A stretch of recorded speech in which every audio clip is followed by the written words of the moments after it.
আমার হাজবেন্ড আমাকে খুব ভালোবাসে, হঠাৎ সম্পর্ক ডে বাই ডে নষ্ট হয়ে যাচ্ছে এবং আমাকেও তার অসহ্য মনে হচ্ছে, তাকেও আমার অসহ্য মনে হচ্ছে। এখন এটার কারণ কি? এটা কি কেউ ব্ল্যাক ম্যাজিক বা কুফরি কালাম করেছে কিনা, নাকি আমাদের মধ্যে অন্য কোনো ঝামেলা আছে? এটা বোঝার কোনো আলামত বা কোনো সিমটম বা সিম্বল আছে কিনা? স্বামী স্ত্রীর সম্পর্ক নষ্ট হলে আমরা অনেক সময় মনে করি মনে হয় জিনে ধরছে, ভূতে ধরছে, কেউ ব্ল্যাক ম্যাজিক করছে, কুফরি করছে। হ্যাঁ, অনেক বাড়িতে এরকম হয়ে থাকে। মনে রাখবেন, এই যে ব্ল্যাক ম্যাজিক বা কুফরি কালাম যদি হয়ে থাকে, এটা কিন্তু দূরের মানুষের চাইতে কাছের মানুষ বেশি করে। ধরেন আপনার আশপাশে যাদেরকে আপনি কখনো সন্দেহ করেন নাই, হয়তো বা এরাও এরকম কাজ করে ফেলতে পারে। কিন্তু স্বামী স্ত্রীর সম্পর্ক হঠাৎ নষ্ট হলেই ব্ল্যাক ম্যাজিক বা কুফরি কালাম করেছে, এগুলো মোটেও মনে করবেন না। কি মনে করবেন? আসেন কোরআনুল কারীম কি বলে এবং হাদিসের মধ্যে কি আছে আমরা একটু জানি। আল্লাহ সুবহানাহু ওয়া তাআলা কোরআনুল কারীমে বলছেন, ফায়াতাআল্লামুনা মিনহুমা মা ইউফাররিকুনা বিহি বাইনাল মারই ওয়া যাওজি। তারা এমন জাদু শিখে যা স্বামী স্ত্রীর মাঝে বিচ্ছেদ ঘটায়। এটা কোরআনুল কারীমের আয়াত। অর্থাৎ যারা ব্ল্যাক ম্যাজিক করে, কুফরি করে, যারা মানুষের মধ্যে বিচ্ছেদ ঘটাইতে চায়, ধরেন আপনার ভালোবাসা, আপনার সুখ, আপনার বিলাসিতা,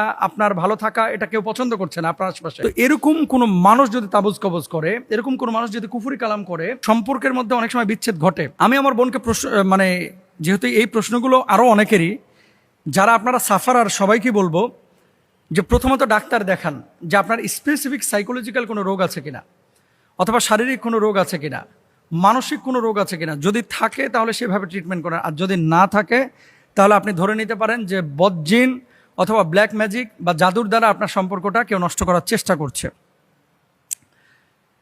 আছে না যে হাজবেন্ড আপনার কাছে কিছু একটা আশা করছে যে আপনার বাপের বাড়ি থেকে কিছু একটা দিতে হবে, অথবা স্ত্রী আপনার কাছে কিছু আশা করছে যে আপনাকে ডায়মন্ডের একটা নাকফল কিনে দিতে হবে, অথবা 2 ভরি সোনা দিতে হবে। এরকম কিন্তু অনেক সময় হয়।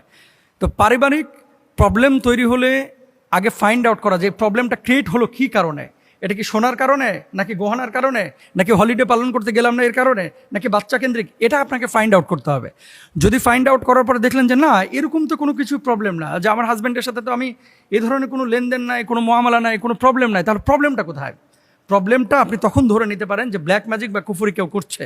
এমত অবস্থা আপনার করণীয় কি? রাসূল আকরাম সাল্লাল্লাহু আলাইহি ওয়াসাল্লাম তিনি হাদিসের মধ্যে কি বলছেন দেখেন, ইন্না ইবলিসা ইয়াদাউ আরশুহু আলাল মা ফায়াকুলু মা সানাতা ফায়াকুলু মা তারাকতু হাত্তা ফাররাকতু ওয়া বাইনা ইমরাআতিহি। যে স্বামী স্ত্রীর মধ্যে বিচ্ছেদ ঘটায় সে ইবলিসের কাছে সবচাইতে প্রিয়। তো ইবলিসের মূল টার্গেট কিন্তু হুজুরকে ধরা না, ইবলিসের মূল টার্গেট কিন্তু মুসল্লিকে বা ক্যামেরাম্যানকে ধরা না।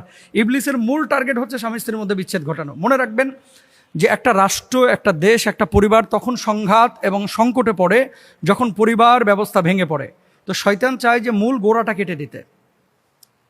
পরিবার যদি ধ্বংস হয়ে যায় তাহলে বাচ্চা কাচ্চা নষ্ট হয়ে যায়। পরিবার ধ্বংস হলে আমলে মনোযোগী হয় না। বউয়ের সাথে যদি আপনার মারামারি হয় তাহলে কিন্তু আপনি আমলে মজা পান না, নামাজে মজা পান না।